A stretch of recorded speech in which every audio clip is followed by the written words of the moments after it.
দরজাটা খুলে দাও, তুমি বলছো খুলবো না, ফিরে যাও। ফাতেমা ওকে ফিরিয়ে দিও না, আমার সঙ্গে দীর্ঘদিন দেখা করে এসেছে, আমার সঙ্গে দীর্ঘদিন দেখা করতে এসেছিল, দেখা করে গেছে।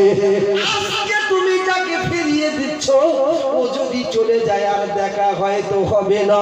ও বেটি ফাতেমা, দরজা খুলে দাও, খুলে দাও। শেষবারের মতো তোমার আব্বার সঙ্গে দরজায় দাঁড়িয়ে যে মানুষটা দেখা করতে এসেছে, ও দুনিয়ার কোনো মানুষ নয়, উনি হলো ফেরেশতা হযরতে জিবরাইল আলাইহিস সালাম। জোরে বলো নারে তাকবীর। আমার নবীর কথা বলছি। এই দরজাটা খুলে দে, খুলে দে মা। তো চাচা এসেছে, জিবরাইল এসেছে।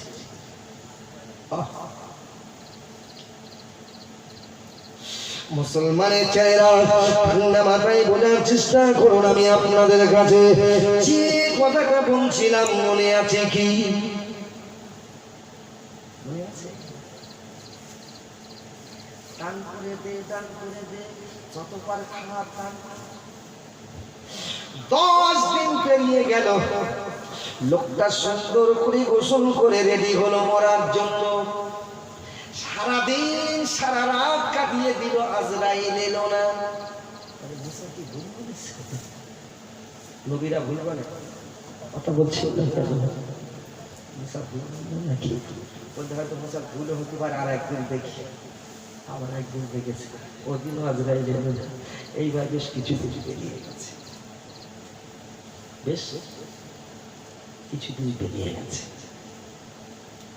এবার মুসা নবীর কাছে গিয়ে বলছে, নবী মুসা, তুমি আমার সঙ্গে কেন ধোঁকা দিলে? নবী মুসা বলে, তা কেন? তোমার কাছে জানতে চেয়েছিলাম, বলবে আল্লাহকে কতদিন বাঁচবো?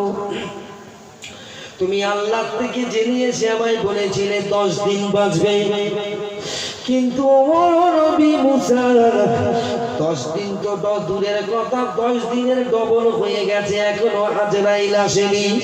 বলছে কারণটা কি? মুসা বলে, ভাই